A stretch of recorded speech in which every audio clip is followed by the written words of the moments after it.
Hello, എല്ലാവർക്കും സുഖമാണല്ലോ അല്ലേ? അപ്പോൾ നമുക്കിന്ന് ഒരു അടിപൊളി ഗ്രീൻ പീസ് കറി ഉണ്ടാക്കാം കേട്ടോ.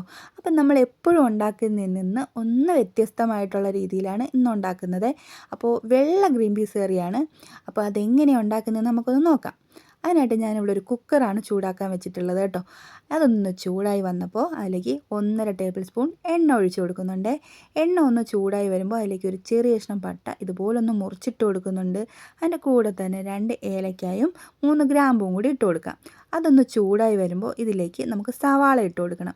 അപ്പോൾ സവാള എൻ്റെ കയ്യിൽ ചെറിയ ചെറിയ സവാളയായിരുന്നു ഉണ്ടായിരുന്നത്. അതുകൊണ്ട് തന്നെ ഞാനൊരു 4-5 എടുത്തിട്ടുണ്ട് കേട്ടോ. കാരണം തീരെ ചെറിയ സവാളയായിരുന്നു. അപ്പം നിങ്ങളുടെ കയ്യിൽ വലിയ സവാളയാണെങ്കിൽ 2 മതിയാവും കേട്ടോ.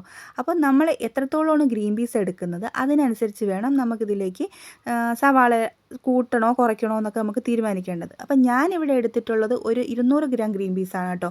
അപ്പോൾ അതിനനുസരിച്ചുള്ള ഒരു കണക്കാണ് ഞാൻ നിങ്ങളോട് പറയുന്നത് കേട്ടോ. അപ്പോൾ ഗ്രീൻ പീസ് തലേ ദിവസമേ വെള്ളത്തിലിട്ട് അത് കഴുകി മാറ്റി വെച്ചിട്ടുണ്ട്.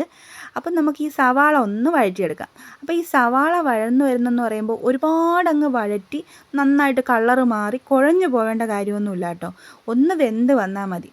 അപ്പോൾ ഈ ഒരു സമയത്ത് ഞാൻ ഇതിലേക്ക് കുറച്ച് ഉപ്പിട്ട് കൊടുത്തിട്ടുണ്ട്. അത് ആ സവാള ഒന്ന് വഴന്ന് കിട്ടാൻ വേണ്ടിയിട്ടാണ്. അധികം ഉപ്പിട്ട് കൊടുത്തിട്ടില്ല, കുറച്ച് മാത്രമേ ഇട്ട് കൊടുത്തിട്ടുള്ളൂ. കാരണം നമുക്ക് ഗ്രീൻ പീസ് വേവിക്കാൻ ഇടുമ്പോൾ ഒന്നുകൂടി ഉപ്പിടേണ്ടി വരും. അപ്പോൾ അതിനനുസരിച്ച് വേണം നമ്മൾ സവാളയിൽ ഉപ്പിട്ട് കൊടുക്കാൻ. അപ്പോൾ നമ്മുടെ സവാള ഇത് ഒരു വിധം ഒന്ന് ഇതുപോലെ ഒന്ന് വെന്ത് വന്നപ്പോൾ ഞാൻ ഇതിലേക്ക് നമുക്ക് എരിവിന് ആവശ്യത്തിനുള്ള പച്ചമുളക് ഇട്ട് കൊടുക്കുന്നുണ്ട്. അതിൻ്റെ കൂടെ തന്നെ ഒരു 2-3 വെളുത്തുള്ളിയും ഒരു ചെറിയ കഷ്ണം ഇഞ്ചിയും കൂടി ചതച്ചതാണ്, അതും കൂടി ഇട്ട് കൊടുക്കുന്നുണ്ട്. അപ്പോൾ പച്ചമുളക് നമ്മളിതിൽ മുളക് പൊടിയൊന്നും ചേർക്കുന്നില്ല. അപ്പം നമുക്ക് എരിവ് എത്രയാണോ വേണ്ടത് അതിനനുസരിച്ച് നമുക്ക് പച്ചമുളക് ചേർത്ത് കൊടുക്കാവുന്നതാണ്. ഞാനിവിടെ ഒരു 3 ചേർത്തിട്ടുള്ളൂ. നിങ്ങൾക്ക് 3-4 ഒക്കെ ചേർത്ത് കൊടുക്കാവുന്നതാണ്. എരിവിനനുസരിച്ച് ചേർത്ത് കൊടുക്കാം. ഇനി ഇഞ്ചിയുടെയും വെളുത്തുള്ളിയുടെയും പച്ചമണം എല്ലാം ഒന്ന് മാറി വരുന്നതിന് ശേഷം നമുക്ക് എന്ത് ചെയ്യാം, ഇതിലേക്ക് കഴുകി വൃത്തിയാക്കി വെച്ചിരിക്കുന്ന നമുക്ക് ഗ്രീൻ പീസ് ഇട്ട് കൊടുക്കാം. അപ്പോൾ ഞാൻ ആ ഗ്രീൻ പീസിൽ നമുക്ക് ആവശ്യത്തിന് വേവിക്കാനുള്ള വെള്ളവും കൂടി ഞാൻ ഒഴിച്ചാണ് വെച്ചിരുന്നത് കേട്ടോ. അപ്പോൾ അതുപോലെ അതിലേക്ക് അങ്ങ് ഒഴിച്ചു കൊടുക്കുന്നുണ്ട്. ഇനി നമുക്കിത് നന്നായിട്ട് മിക്സ് ചെയ്ത് കൊടുത്തതിന് ശേഷം ഞാൻ നേരത്തെ പറഞ്ഞല്ലോ, നമ്മൾ സവാള വഴറ്റിയ സമയത്ത് കുറച്ച് ഉപ്പായിരുന്നു ഇട്ടിരുന്നത്. അപ്പം നമുക്ക് ഗ്രീൻ പീസിലേക്ക് വേണ്ടിയിട്ട് കുറച്ച് ഉപ്പും കൂടി ഇട്ട് കൊടുക്കേണ്ടതുണ്ട്. അപ്പോൾ ഈ ഒരു സമയത്ത് കുറച്ച് ഉപ്പും കൂടി ഇട്ട് കൊടുക്കുന്നുണ്ട് കേട്ടോ. ഇനി നമുക്കിത് നന്നായിട്ടൊന്ന് വേവിക്കണം. അപ്പോൾ അതൊന്ന് വേവട്ടെ. ആ സമയം കൊണ്ട് നമുക്കൊരു അരപ്പും കൂടെ റെഡിയാക്കി എടുക്കാം.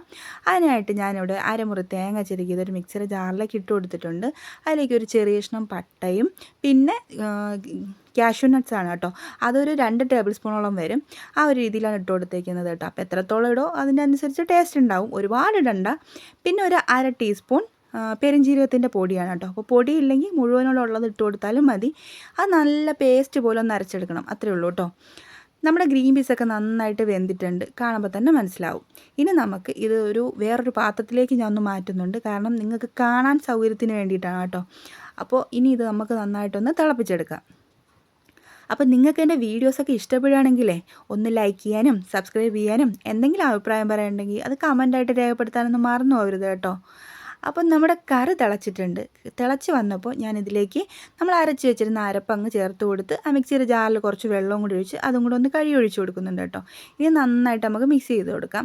അപ്പോൾ ഈ ഒരു സമയത്ത് നമ്മൾ തീ ലോ ഫ്ലെയിമിൽ തന്നെ വെക്കണം. കാരണം തേങ്ങ അരപ്പ് ചേർത്ത് കഴിഞ്ഞാൽ പിന്നെ ഇത് നമുക്ക് അധികം തിളപ്പിക്കേണ്ട കാര്യമില്ല കേട്ടോ.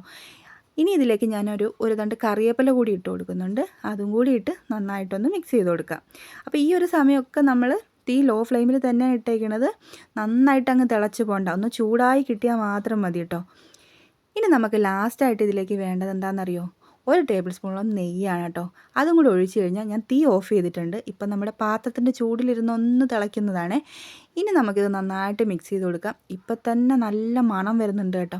സാധാരണ നമ്മൾ ഗ്രീൻ പീസ് കറി വെക്കുന്ന ആ ഒരു മണവും ടേസ്റ്റും ആയിരിക്കില്ല ഈ രീതിയിലൊന്ന് വെക്കുമ്പോൾ. അപ്പം നിങ്ങൾ ഇതുപോലൊന്ന് വെച്ച് നോക്കണം. ഇടിയപ്പത്തിൻ്റെ കൂടെയും അപ്പത്തിൻ്റെ കൂടെയും പുട്ടിൻ്റെ കൂടെയും ഒക്കെ കഴിക്കാൻ അടിപൊളി ടേസ്റ്റാണ് കേട്ടോ.